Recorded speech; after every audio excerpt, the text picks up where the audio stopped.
તો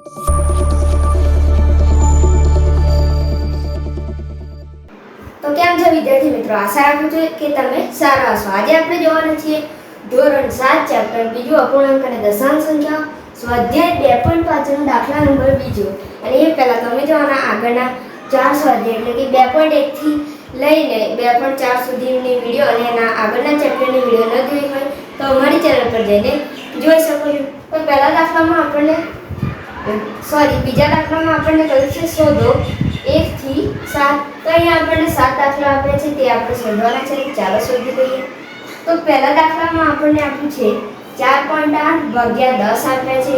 તો 4.8 આપણે લખી લઈએ 4.8 અને એને ભાગ્યા આપણે 10 ની વ્યસ્ત લઈએ તો 10 ની વ્યસ્ત થઈ જશે 1/10। હવે 4.8 ને આપણે 48 બનાવી દઈએ અને એના છેદમાં પોઈન્ટ પછી એક સંખ્યા છે તો અહીંયા 1 શૂન્ય અને એને અહીંયા ગુણાકાર આવશે કારણ કે આપણે વ્યસ્ત લીધી એટલે ગુણાકાર અને એને ગુણ્યા 1/10। તો હવે 48 એકા 48 અને એના છેદમાં 10 એકા 10 से दान 100। તો આપણે જવાબ લખીએ 48 અને 2 શૂન્ય છે તો જમણી બાજુથી બે સંખ્યા પછી પોઈન્ટ મૂકી દેવાનો તો અહીંયા આપણો જવાબ થઈ જશે આગળનું સ્થાન ખાલી ચાલે નહીં તો અહીંયા 0। તો આપણો જવાબ થઈ ગયો 0.48।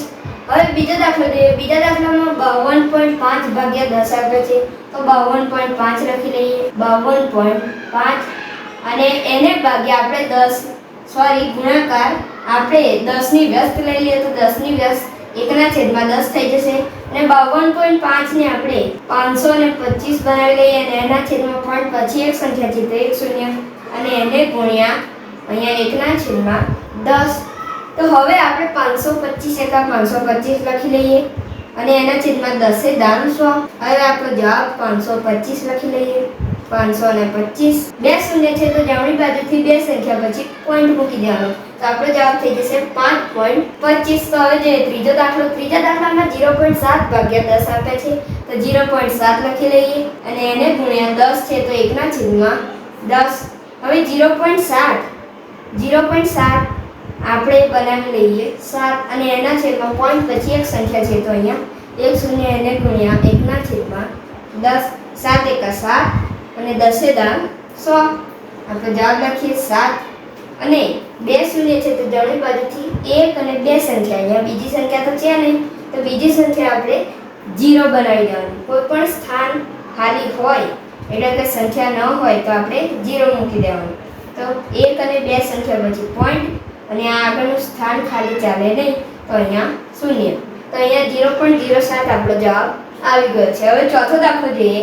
તેમાં 33.1 ભાગ્યા 10 આપે છે તો 33.1 લખી અને એને ગુણાકાર કેમ કારણ કે અહીંયા આપણે 10 ની વ્યસ્ત લેવાની છે તો 10 ની વ્યસ્ત 1/10 થઈ જશે। હવે 33.1 ને આપણે 331 બનાવી દઈએ અને એના છેદમાં પોઈન્ટ પછી એક સંખ્યા છે તો અહીંયા 1 શૂન્ય અને એને ગુણ્યા 1/10। હવે 331 ગુણ્યા 1 તો 331 અને એના છેદમાં 10 ગુણ્યા 10 એટલે 10 से दान 100। હવે આપણે જવાબ લખીએ 331। હવે 2 શૂન્ય છે તો જમણી બાજુથી બે સંખ્યા પછી પોઈન્ટ મૂકી દેવાનો તો આપણો જવાબ આવી જશે 3.31। હવે પાંચમો દાખલો જોઈએ। પાંચમા દાખલામાં 272.23 ભાગ્યા 10 આપ્યા છે તો 272.23 લખી લઈએ 272.23 અને એને ગુણાકાર કેમ કારણ કે અહીંયા આપણે વ્યસ્ત લઈએ છીએ તેથી ગુણાકાર અને હવે અહીંયા 10 આપે છે તો 10 ની વ્યસ્ત લઈ લઈએ તો 10 ની વ્યસ્ત થશે 1/10। હવે 272.23 ને આપણે 2,72,023 બનાવી દઈએ 27,223 અને એના છેદમાં અહીંયા પોઈન્ટ પછી બે સંખ્યા છે તો 2 શૂન્ય અને એને ગુણ્યા 1/10। હવે અહીંયા 27,223 ને આપણે એક સાથે ગુણતા તે જવાબ મળે 27,223 અને એના છેદમાં 1 અને મેં તમને કહ્યું હતું કે અહીં આવી સંખ્યા આવે તો 1 કરવાનું અને 0 ગણીને મૂકી દેવાનું તો અહીંયા 1 2 અને 3 શૂન્ય છે તો 1 2 અને 3 શૂન્ય। હવે આપણે જવાબ લખીએ 27,223।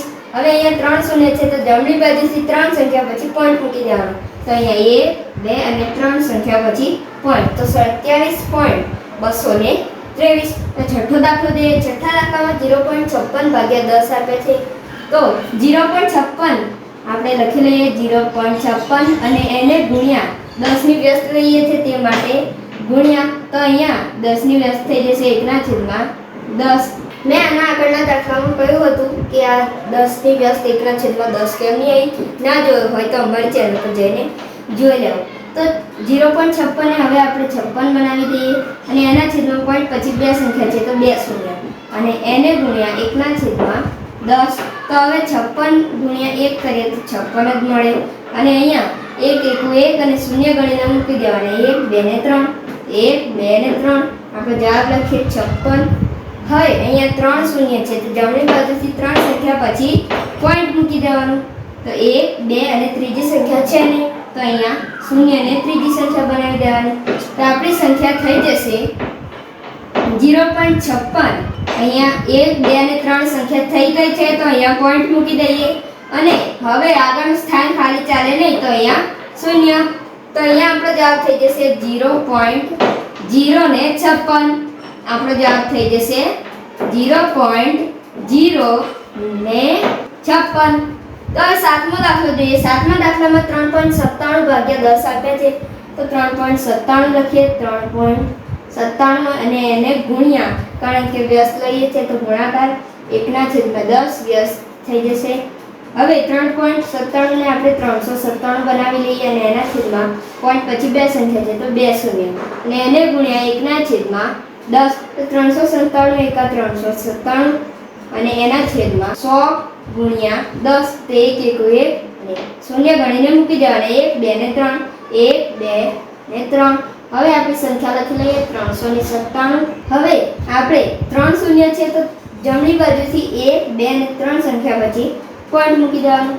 આ સ્થાન ખાલી ચાલે નહીં તો અહીંયા શૂન્ય, તો આપણો જવાબ આવી ગયો 0.397. તો અહીંયા આપણો દાખલા નંબર બીજો પૂરો થાય છે અને આ વિડીયો પર મળીએ છે આગળના વિડીયોમાં. ત્યાં સુધી જય હિન્દ જય ભારત.